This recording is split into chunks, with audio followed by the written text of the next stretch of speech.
Hi, my name is Dr. Lee, a pediatric health psychologist and the founder of Teen FND Academy, which is a coaching program to help teens with their FND and their parents get their lives back. As you can imagine, many teens with FND are literally trapped in their body because of the miscommunication between the brain and the body. So as a result, what they get is they cannot walk, they cannot see, they cannot talk or go to school like any other teenage friends around them. Their parents are feeling panicky and also helpless because they simply don't know exactly what to do to help their child. Now, I have helped hundreds of teens get their lives back by building resilient skills and strategies. And today I want to share some of these families who got their lives back and what their recovery journey was like. You will hear stories of hope, resilience, and transformation from these families who face the same challenges you may be having right now. I'm going to guide you through the highlights of their journeys, share key lessons that they have learned, and show what true recovery can look like. So let's dive in. Pretty bad episodes, kind of like daily, or about daily, I'd say, because I was doing marching band, like the color guard program in there, and then I also had PE, and those would kind of like throw me into about, I'd say on average they were around 3-hour long episodes where I would be like having like shaking and jerks the entire time, and sometimes I wouldn't be able to breathe or talk. So those were the normal episodes for like that time period. And do you remember how long you had that experience before you came to the program? I think it all started like right at the end of last July, and we joined the program in like late February or very early March. Yeah. So however long that is. Mm-hmm. Quite some time, right? Yeah. Yeah. So Erica, from your perspective as a parent, what was it like? Because nobody really knows FND, right? And no, I think we were lucky because we got told what it was pretty early on, and it made sense to me. Like Google Queen. So you start looking, and I was not surprised when that's what it turned out to be. And so I think pretty early on we were able to frame it as like, we know your body and your brain are safe, and it always ends, so it's going to end again, right? But didn't really. Okay, I want to pause here. This is a family of Elena and Erica, amazing family, and in so many different ways. And I'm so biased that every family in my program are so amazing. What Erica, the mom, was saying in terms of, well, actually it made sense because as soon as we got the diagnosis, I Googled and learned. So there are so many families who spend a lot of time basically Google searching. And usually that's how they find my video on YouTube, stuff like that, which is great. And at the same time, it's rather rare for parents to immediately get it because the initial reaction usually is, what does that mean, right? And it really starts from how the doctor who is giving the diagnosis of FND is explaining in a way that family can understand, or less of defensiveness, right? Or more of acceptance. So it's easier for these families to figure out, okay, let's find more about it rather than, no, that doesn't make sense. There's gotta be something else. That's why I'm gonna go see another doctor, so to speak. So in this scenario, yes, Erica is very brave enough and courageous enough and savvy enough to know, okay, there is a thing I didn't know, and I'm gonna research and okay, that makes sense. And really that led to a lot of success down the road in terms of how they found my program and then what they're doing to get to the recovery phase, right? So let's keep watching. Really know what else to do. Like they kind of just said, here's what it is. Good luck. And then that was it. So we didn't have I think a lot of families go through like tons of doctors and tons of providers and tons of things. We didn't have that experience. It was just more like, okay, well, now what? Yeah, the doctors are kind of like, this is what it is. Have fun dealing with it, kid. yeah, which is not really helpful. No. At all. Yeah. No, not so much. Yes. And remind me, how did you find me? Erica, I think I know that we chatted a little bit on Facebook. Yeah, it was like I just at some point hit the right Google search question that popped you up. And so I kind of started stalking's probably a little negative, but like checking it out because I didn't know, right? And so you kind of just appeared and I started watching your videos and joined the Facebook group and was kind of just like, what's this all about? What's her take on it? And so just kind of stumbled across you and then. Okay, that's usually what happens. As I mentioned, people are up all night, parents, Googling, figuring out the answers. What is this thing, right? Because like I said, none of the families who got the diagnosis for FND knew what FND was until they got the diagnosis. But in terms of how they found me, I had to do a better job, right? I have to do a better job of being more visible. So then the families like Elena and Erica don't need, like you guys, don't need to spend more time just looking around when the answer is right there. So please hit like, subscribe, and share this video and watch a lot more videos on my channel. And that is going to tell YouTube and Google that we have to be out there. Okay, let's go back. And eventually we're kind of like, what do we have to lose? Right? Like, let's give it a shot because we didn't really have any other viable alternatives. So. Yeah. I still remember, Elena, when I met you, you were wanting to get better. That was so clear, right? There's no doubt about it. And then I wasn't sure, like, if you were like 100%, ready to go, because almost all teens that I work with, they feel, what is this about? I'm not sure. The skepticism, is always there, or like maybe unsure, I don't know if you're scared per se, but like, I don't know, that, do you remember that experience? Like, yes, I do. I don't think I was scared of the program to say. I think the FND had become the normal for me, and because of how often it happened, and I kind of got used to adapting to it. And I was like, I do want this to go away, but I also was hesitant because I wasn't sure if this was would make it go away, right? Or kind of all the stuff I would have to do for it. And so I think that was kind of some of the initial setbacks for me. Mm-hmm. That's right. I think I was ready to do it kind of before Elena was, because I brought it up just casually a couple times of hey, I found this thing, and I shared some of the resources with her and would be like, I'm gonna try doing this because look, here's this official thing or this professional thing that says this would be good for you, and I want to do what's good for you. Okay.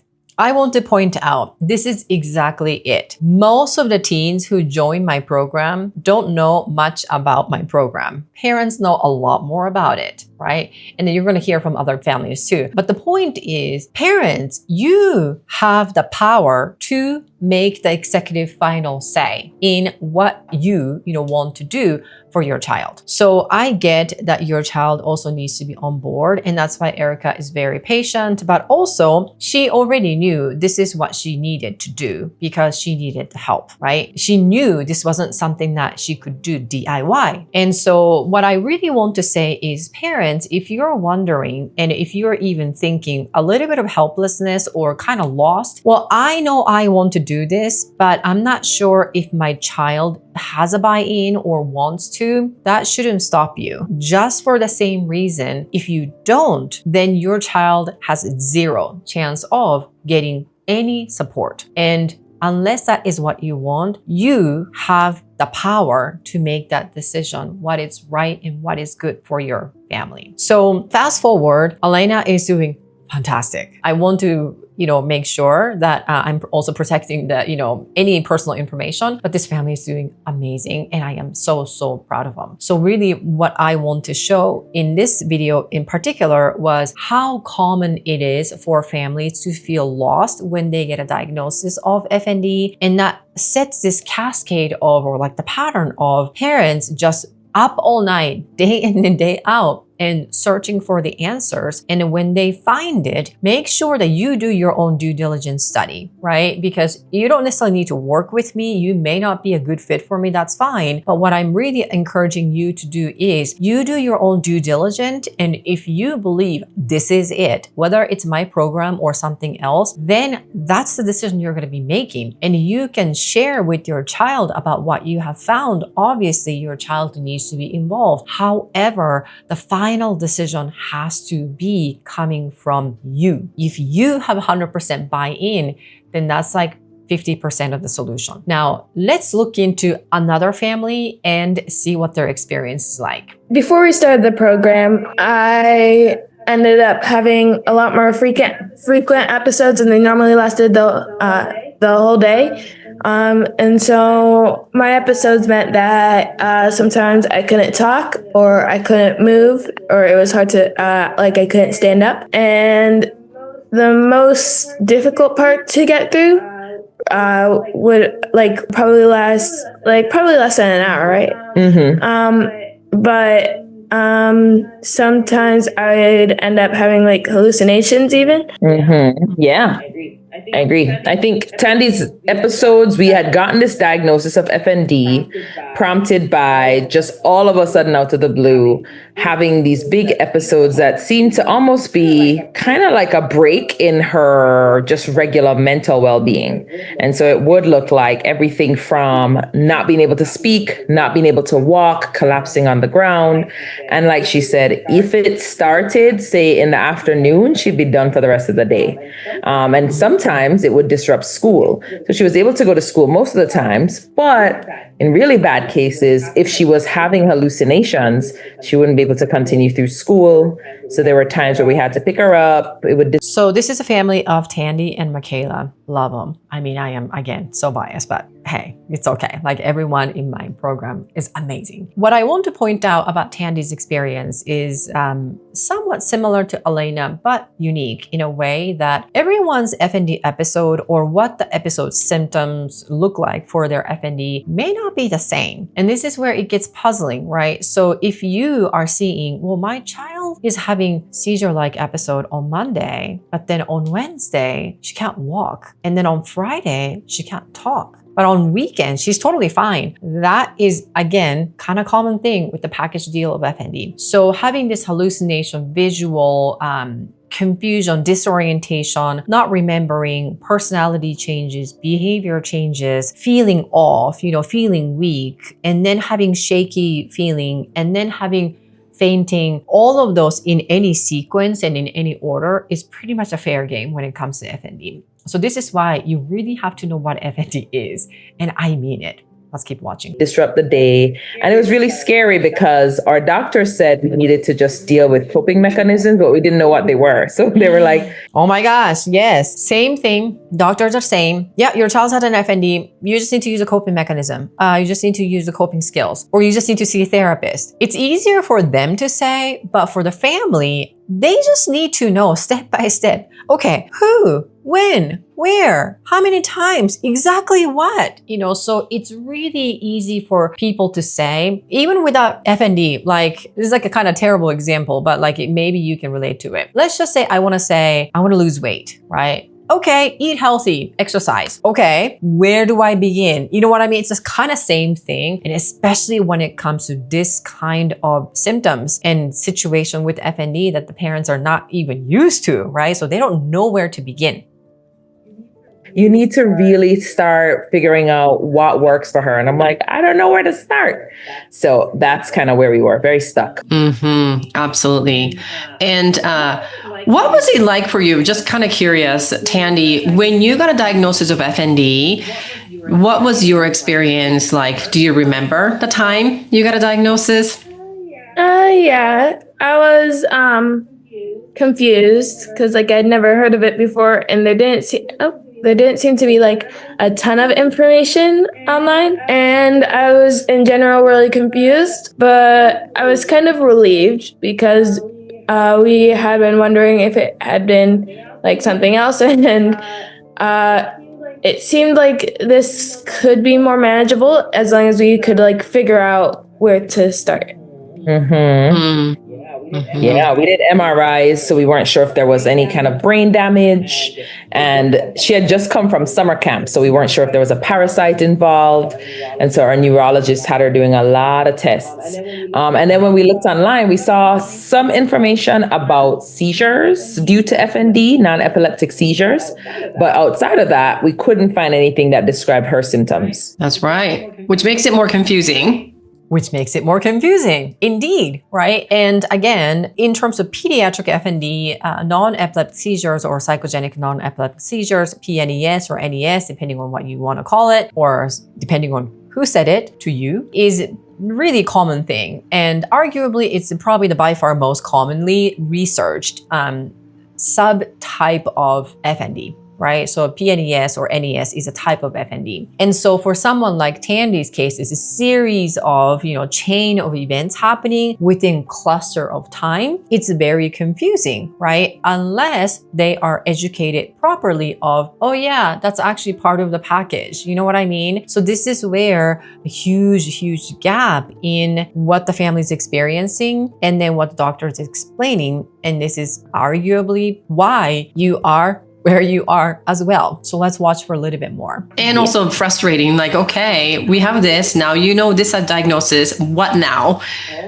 Oh yeah. Right? There's a huge gap. Yeah, there were times where I wasn't sure if we would need to just take her out of school and keep her at home and just figure something out. So that was another factor too, for a school age kid. How do you figure out the next step while you're trying to learn coping skills and what is, appropriate to expect of the school versus what should you do at home? So it was a big ball of confusion. Absolutely. Yes. Well, this is precisely why I predominantly work with children and adolescents with FND, because the school is a giant thing. So is extracurricular activities. So is friends. And so is learning to drive, right? And then so is thinking about college. And so is, thinking about future and all of the above, just like any other kids. And it's a lot to navigate. And this is, again, painfully common things that I hear over and over again, that gap in the knowledge and the actual plan and the strategies, really structured thing, like a step-by-step roadmap, from A to Z. How do we get out of this situation? And fast forward, they are doing fantastic. And I am so proud of Tandy. And I don't know if you caught this, Tandy came back from summer camp when this whole situation started, and her goal was to get back to the summer camp. And by the end of the program, they were very hopeful and super optimistic about going back to the summer camp. So I am so proud of what is possible. And she is hardly having any symptoms, fully engaging in life. But biggest thing is that the parents now know exactly what to do. So they are feeling very relaxed, very regulated to create that safe environment for them to coach Tandy through the recovery journey. So they are basically providing this like a recovery incubator for their child. And so there is retraining of brain and body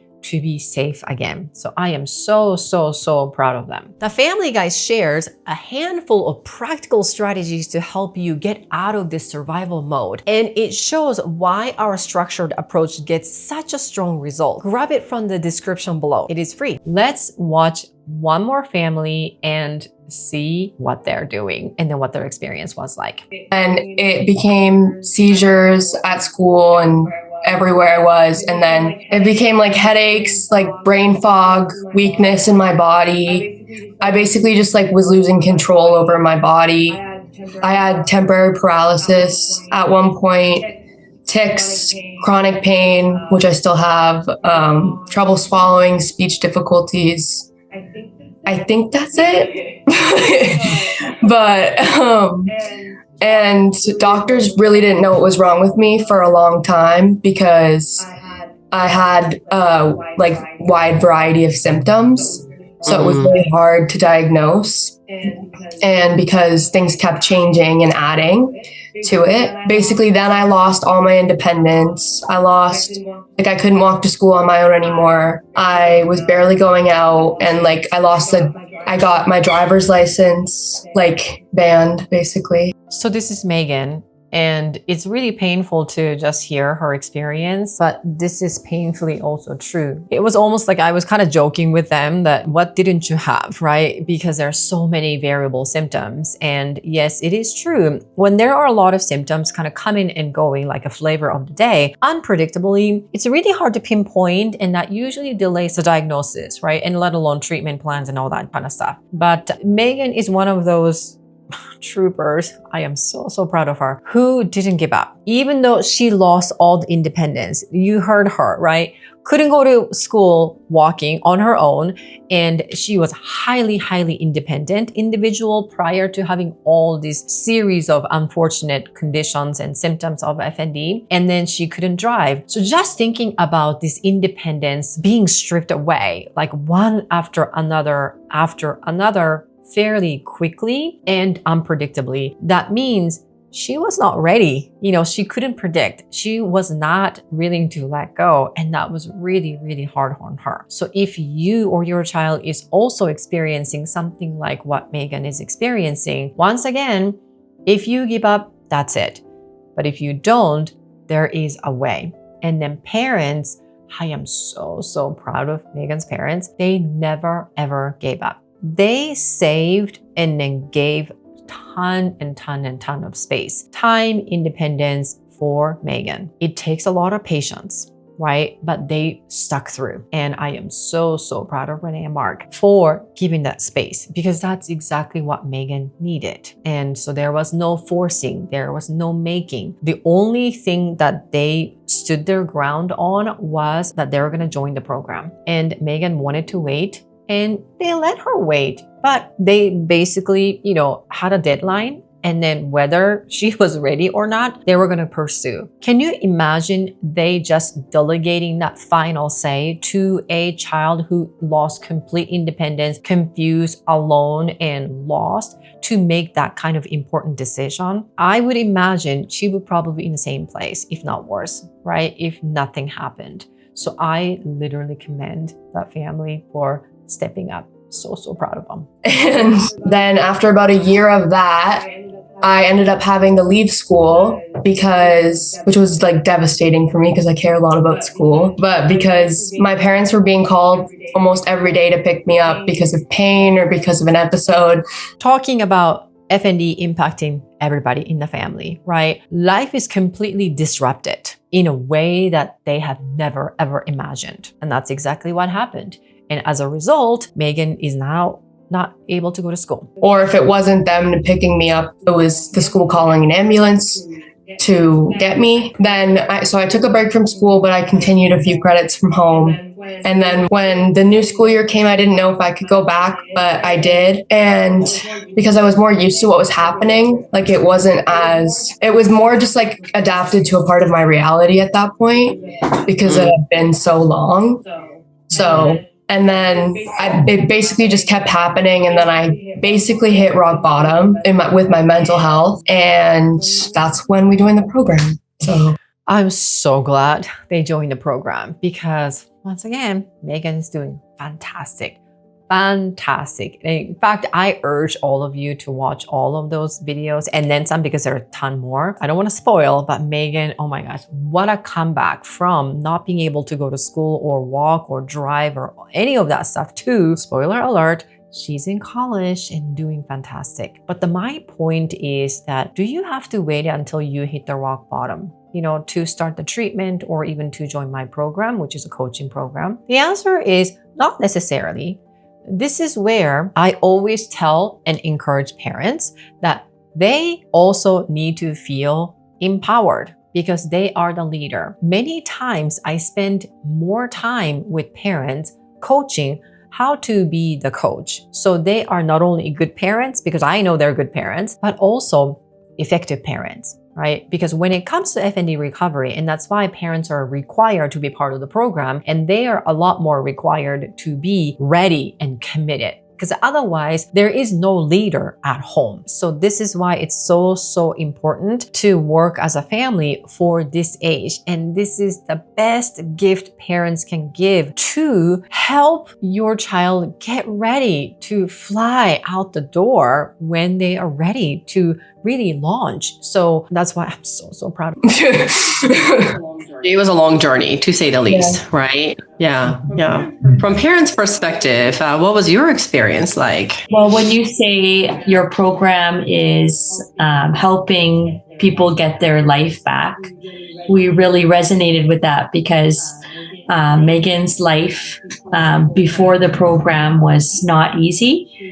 She used to be a very social person. She would go out a lot, but she couldn't leave the house. She couldn't do much. She eventually, like she said, I couldn't play sports anymore. She couldn't play sports. She couldn't go to school. So we really felt that we had a desire for her to get her life back, because it felt like she was losing what she had and missing out on things that she would have been doing if she was well. Just hearing this, it really breaks my heart, because as a parent, I'm a parent too, it is so devastating to see your child struggling and suffering and not having the answer. And this is why it's so easy for any parents to feel also devastated, tired, and lost and helpless and all of that stuff, right?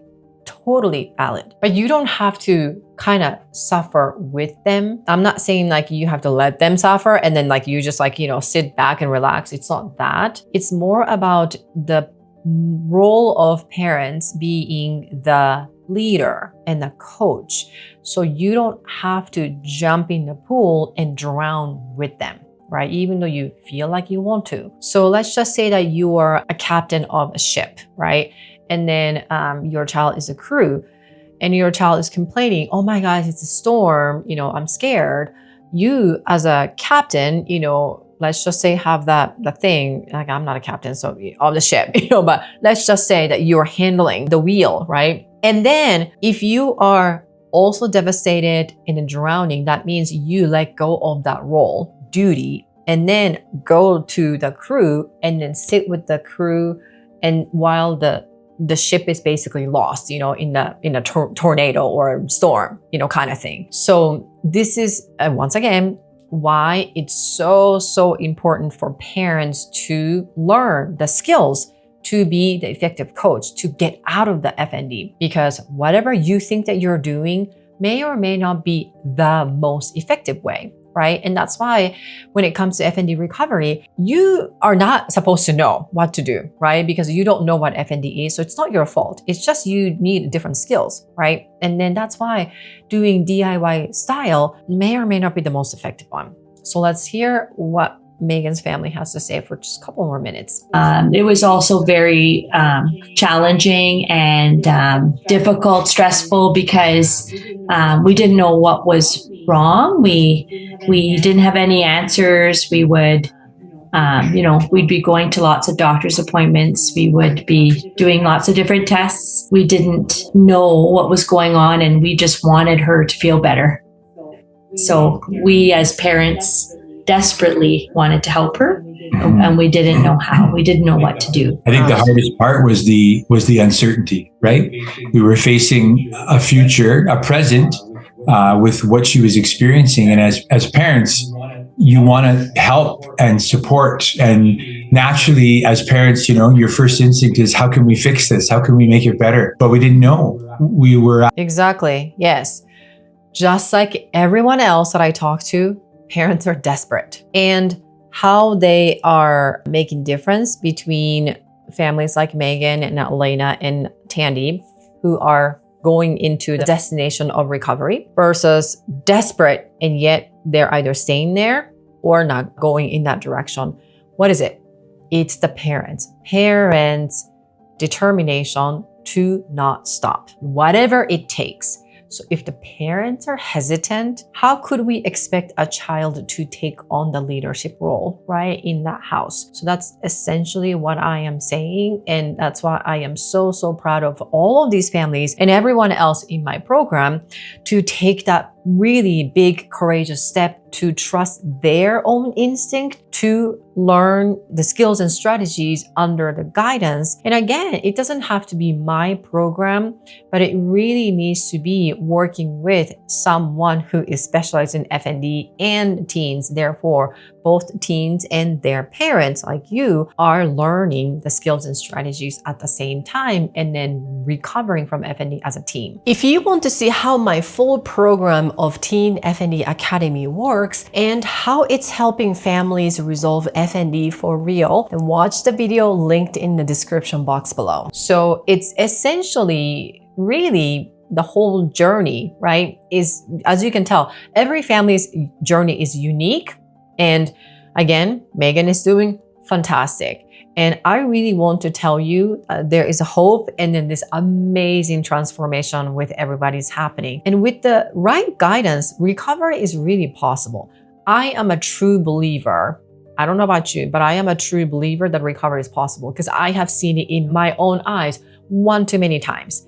These stories show what is really achievable when families work together with the right guidance and the roadmap. Now, if your teen is struggling with FND, don't wait because time is of an essence. Let's just see how it's gonna go. It isn't gonna fly. It's only going to make things more complicated because that means you're giving your child more time to cook and really solidify the brain-body miscommunication, right? Wiring. And I would love to personally guide you through the direct steps towards real recovery and join the other families like these families who are doing the same thing to get their lives back. Click the link below to apply to the program and see if you qualify for the program. I'll be waiting for you.